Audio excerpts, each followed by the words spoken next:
पूर्ण राज्यत्व दिवस पर कर्मचारी और पेंशनर्स को नहीं मिली कोई सौगात। कर्मचारियों और पेंशनर्स को थी डीए की उम्मीद। वित्तीय संकट बना रोड़ा, केंद्र सरकार के 8वें वेतन आयोग का प्रभाव। लंबित डीए और एरियर पर क्या है स्थिति, पेंशनर की मांग भी नहीं हुई पूरी।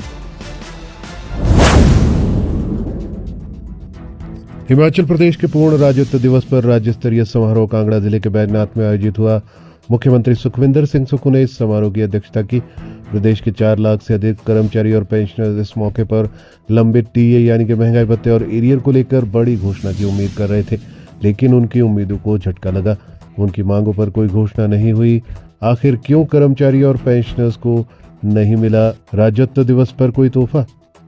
कर्मचारी और पेंशनर्स को डीए की थी उम्मीद।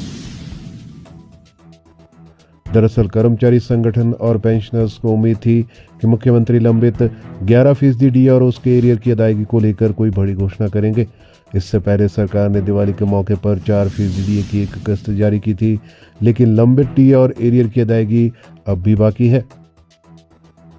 वित्तीय संकट बना रोड़ा, सीएम ने नहीं की डीए की घोषणा। सरकार की खराब वित्तीय स्थिति होने के कारण डीए और एरियर का एकमुश्त भुगतान करना कठिन साबित हो रहा है।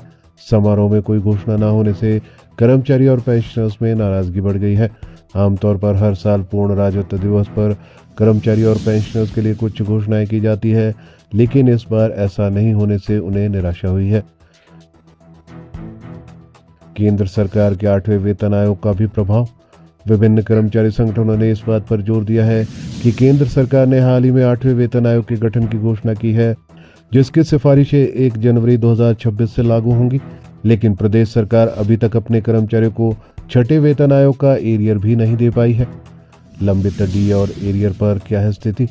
प्रदेश सरकार के कर्मचारी और पेंशनर्स का 1 जुलाई 2022 और 1 जनवरी 2023 से लंबित डीए और एरियर का भुगतान अभी तक नहीं किया गया है। कर्मचारी संगठन लगातार इन मांगों को लेकर संघर्ष कर रहे हैं, लेकिन सरकार की ओर से केवल आश्वासन मिल रहे हैं। कर्मचारी संगठन लगातार पेंडिंग एरियर और डीए को लेकर मांग कर रहे हैं, लेकिन सरकार की ओर से केवल आश्वासन मिल रहे हैं।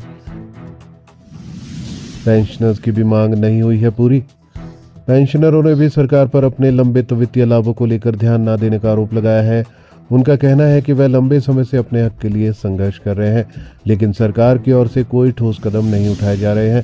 पेंशनरों ने सरकार से जल्द उनकी मांगों को पूरा करने की अपील की है। मेरी सरकार के लिए सत्ता सुख का नहीं बल्कि सेवा का साधन है।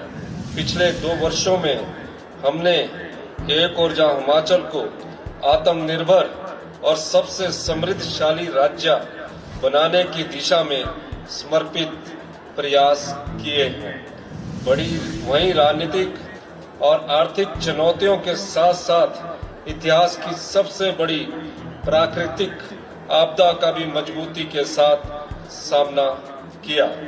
पिछली सरकार हिमाचल प्रदेश पर 75,000 करोड़ से अधिक का कर्ज तथा कर्मचारियों की देनदारियों के रूप में लगभग 10,000 करोड़ रुपए का आर्थिक बोझ विरासत में छोड़ गई है। भाजपा सरकार के खराब वित्तीय प्रबंधन के कारण आज हिमाचल को कर्ज का मूल और ब्याज चुकाने के लिए भी कर्ज लेना पड़ रहा है, लेकिन लोन को लेकर कोई भी राज्य अपना गुजारा नहीं कर सकता।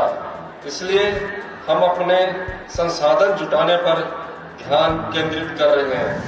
अगला वित्तीय वर्ष प्रदेश की अर्थव्यवस्था के लिए चुनौतियों भरा है, लेकिन प्रदेश की जनता के सहयोग और देवी देवताओं के आशीर्वाद से हमारी सरकार पूर्व की तरह इस चुनौती का भी मजबूती के साथ सामना करेगी।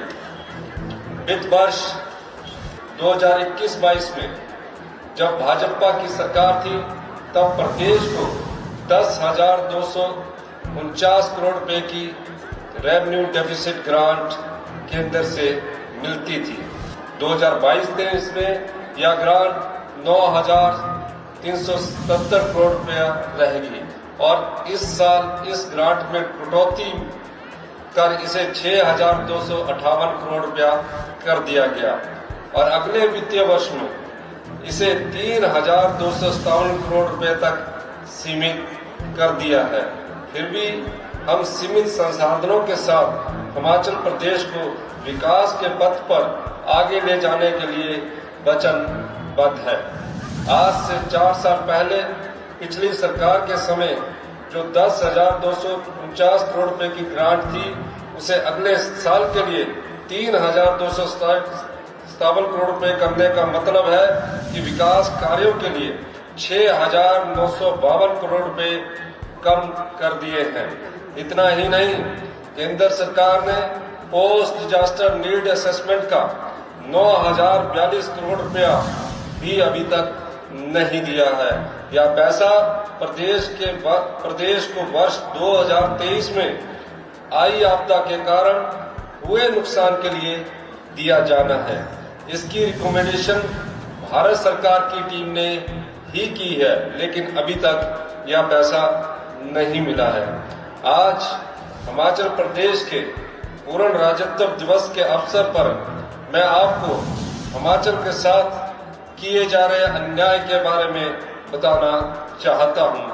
मैं यह भी बताना चाहता हूं कि हम इस अन्याय को सहन नहीं करेंगे और अपना हक लेकर रहेंगे।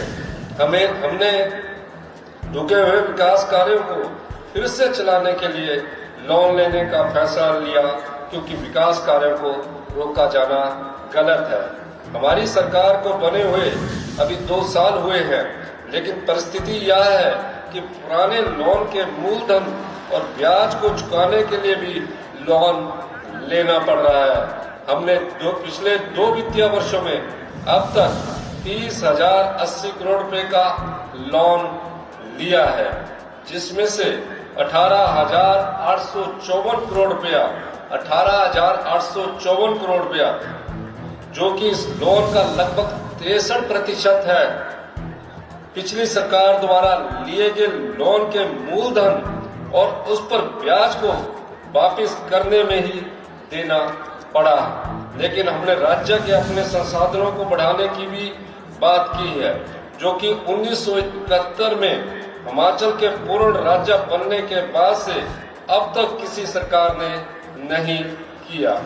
हमने excise policy, tourism policy, power policy, mining policy में जरूरी बदलाव करके 2200 करोड़ रुपए से अधिक की एक्स्ट्रा इनकम अर्जित की है, जो प्रदेश के इतिहास में पहली बार हुआ है।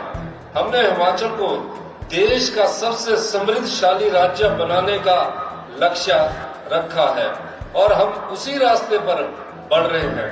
जिन नीतियों में पिछले 54 साल में कोई बदलाव नहीं हुआ, उनको हम बदल रहे हैं। जो कानून प्रदेश के विकास को 50 साल से रोक रहे हैं, उनको भी हमने बदल दिया है और नया हिमाचल, जो कि ग्रीन और समृद्ध हिमाचल होगा, उसकी ओर आगे बढ़ रहे हैं। लेकिन यह दुख की बात है कि पिछली सरकार ने हिमाचल प्रदेश की आमदनी बढ़ाने के बारे में कुछ भी नहीं सोचा।